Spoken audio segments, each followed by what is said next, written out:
এবার গ্ল্যামারাস লুকে মঞ্চ মাতালেন অভিনেত্রী মডেল মারিয়া মিম।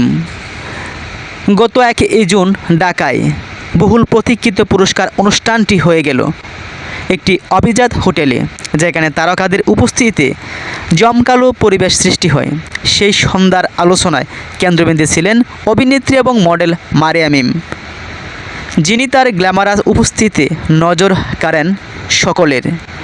গাঢ় রঙের স্টাইলিশ গাউনে সজ্জিত হয়ে তিনি রেড কার্পেটে হেঁটে আসার মুহূর্তেই ক্যামেরায় ফ্ল্যাশে ঝলসে ওঠে পুরো ভেন্যু।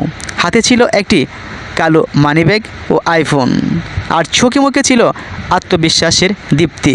অনুষ্ঠানস্থলে পৌঁছানোর পর থেকে মিডিয়া ও অতিথিদের মধ্যে তাকে ঘিরে শুরু হয় আলোচনার ঝড়।